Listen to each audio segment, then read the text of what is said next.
अस्सलामुअलैकुम, easy cooking show के साथ हाजिर हैं। उम्मीद है आपको हमारी रेसिपीज़ पसंद आ रही होंगी। आज हम मसालेदार रायता बना रहे हैं जो कि बहुत जल्दी और मज़ेदार बनता है। मसालेदार रायता बनाने के लिए जिन चीज़ों की ज़रूरत है वो ये हैं। 1 पाव दही लिया है, 1 अदद दरमियाने साइज़ की प्याज ली है जिसे हमने चॉप कर लिया है, 1 अदद दरमियाने साइज़ का टमाटर लिया है जिसे हमने काट लिया है, 1 खाने का चम्मच हरा धनिया लिया है जिसे हमने काट लिया है, 2 अदद हमने मलीर की हरी मिर्च ली है जिसे हमने काट लिया है। ये हरी मिर्च तेज़ होती है, इसलिए अगर आप इसे नहीं डालना चाहते तो बेशक ना लें।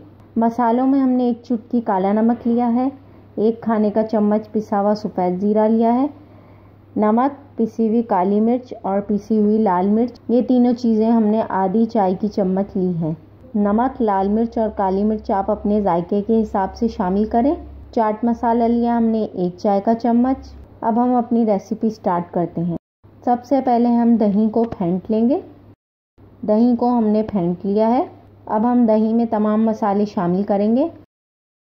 अब इसमें हम टमाटर, प्याज, हरी मिर्च और हरा धनिया शामिल करेंगे। इन सब चीज़ों को अब हम मिक्स कर लेंगे। दही में हमने पानी शामिल नहीं किया है क्योंकि टमाटर और प्याज अपना पानी छोड़ेंगे, वरना रायता बहुत ही पतला हो जाएगा। अब हम इसे सर्विंग बाउल में निकालेंगे। मसालेदार रायता बनके तैयार है। उम्मीद है आपको आज की रेसिपी पसंद आई होगी। अगर रेसिपी पसंद आई है तो वीडियो को लाइक करें और शेयर करें, और अगर आपने हमारे चैनल इजी कुकिंग शो को सब्सक्राइब नहीं किया तो सब्सक्राइब करें। जल्द ही किसी नई रेसिपी के साथ हाजिर होंगे। अल्लाह हाफिज़।